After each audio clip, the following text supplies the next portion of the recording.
Hello friends, welcome back to my channel. आज का हमारा टॉपिक है meaning of a business firm, यानी कि व्यावसायिक फर्म का अर्थ क्या होता है, क्या होती है एक firm. A business firm is a group of organization that produce goods और service to sell in the market and earn income. यानी कि व्यावसायिक जो फर्म होती है वो एक समूह या संगठन है जो वस्तुओं या सेवाएं बनाकर बाजार में बेचता है और आय कमाता है। यानी कि अगर वो सिर्फ जिसे कहते हैं लोगों को दे रही हैं तो वो एक संस्था कहलाएगी। पर वो क्या कर रहे हैं, यहाँ पे लोगों को बेचने के साथ साथ अपनी इनकम भी कमा रहे हैं, तो वो एक फर्म कहलाती है। It uses resources like labour, machines and material to produce these goods और सर्विस। यानी कि यह श्रम, मशीन और सामग्री जैसे संसाधनों का उपयोग करके वस्तुएं या सेवाएं तैयार करता है। यानी कि वहाँ पे क्या कर रहे हैं, पहले आप प्रोडक्ट बना रहे हैं, फिर उस प्रोडक्ट को मार्केट में बेच रहे हैं और इससे आपकी क्या हो रही है, इनकम हो रही है। तो ये प्रोसेस जहाँ पर हो रहा है वो एक बिजनेस फर्म कहलाती है। According to Baumel, a firm is an organization that transform input into goods and service for sale in the market।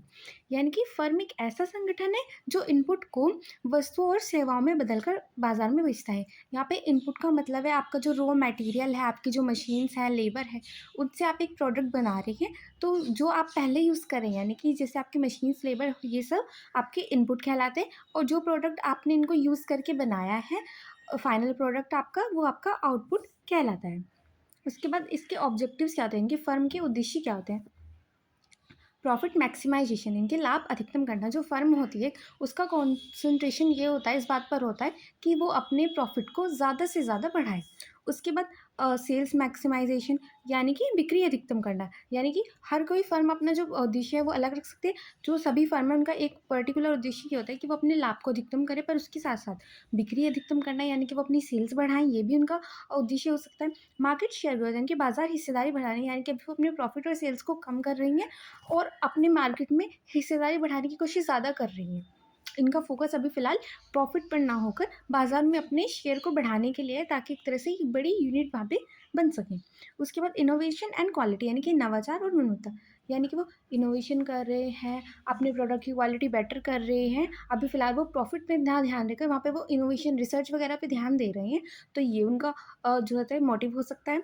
उसके बाद लॉन्ग टर्म सर्वाइवल, यानी कि दीर्घकालीन अस्तित्व। यानी कि वो ये नहीं चाहते कि उन्हें शॉर्ट टर्म के लिए बहुत ज़्यादा प्रॉफिट मिले और उसके बाद उनका बिजनेस धीरे धीरे खत्म हो जाए।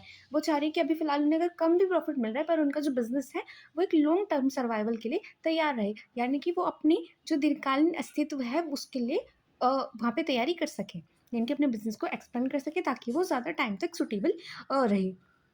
उसके बाद कस्टमर सेटिस्फैक्शन, की ग्राहक संतुष्टि, क्योंकि अगर आपका कस्टमर आपके प्रोडक्ट से सेटिस्फाई नहीं है तो वो खरीदेगा ही नहीं। और अगर कस्टमर्स को आपका प्रोडक्ट पसंद नहीं आ रहा है तो इससे क्या होगा, आपके मार्केट में वैल्यू बिल्कुल ज़ीरो हो जाएगी। तो इसलिए कस्टमर सेटिस्फैक्शन हर फर्म का एक ऑब्जेक्टिव होता है।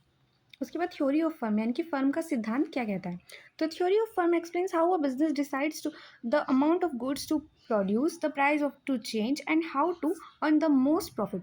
It studies cost, revenue and market conditions. यानी कि जो फर्म का सिद्धांत है वो यह बताता है कि किस व्यवसाय कितनी वस्तुएं बनाएगा, यानी कि आप जो कितनी वस्तुएं बनाएंगे उनका फिर आप प्राइस क्या रखेंगे, और आपका जो प्रॉफिट है उसको अधिकतम आप कैसे करेंगे, यानी कि अधिकतम लाभ कैसे कमाया जाएगा। यह लागत, यानी कि जो आपकी कॉस्ट लग रही है, राजस्व, यानी कि आपका जो रेवेन्यू है, और बाजार की स्थिति का अध्ययन करते हैं। यानी कि इसी आधार पर आप अपने प्रोडक्ट की प्राइसिंग करेंगे, उसी जितनी डिमांड होगी उसी अकॉर्डिंग आप अपनी वस्तुएं बनाएंगे। तो इन सबका जो अध्ययन है वो इनके अंतर्गत किया जाता है। उसके बाद प्रॉफिट मैक्सिमाइजेशन थ्योरी, यानी कि लाभ अधिकतम सिद्धांत क्या है।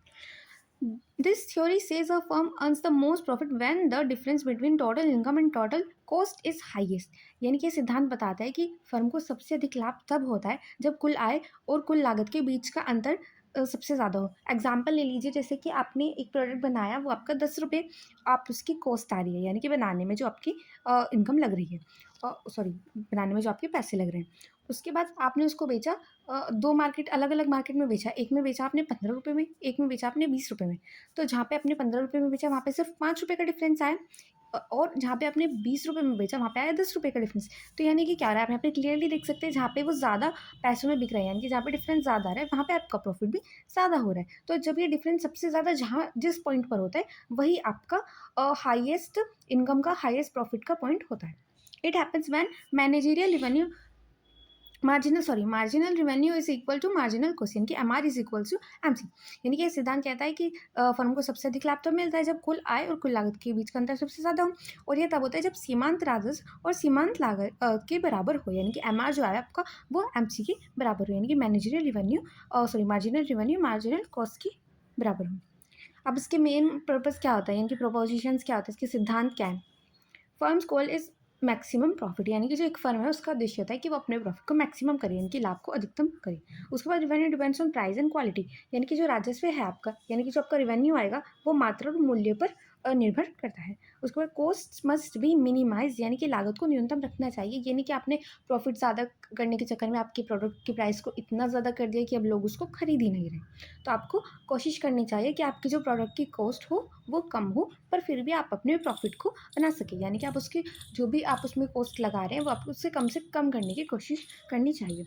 उसके बाद output decided by M R is equals to M C, यानी कि उत्पादन एम आर जहाँ पे आपका मार्जिनल रिवेन्यू मार्जिनल कॉस्ट के बराबर हो तब तय किया जाता है। उसके बाद मार्केट कंडीशंस अफेक्ट प्रॉफिट, यानी कि जो बाजार की स्थिति है वो लाभ को प्रभावित करती है, उसमें डिमांड आ सकती है, आपके कॉम्पिटिटर्स आ सकते हैं, ये सब इसके अंतर्गत आता है।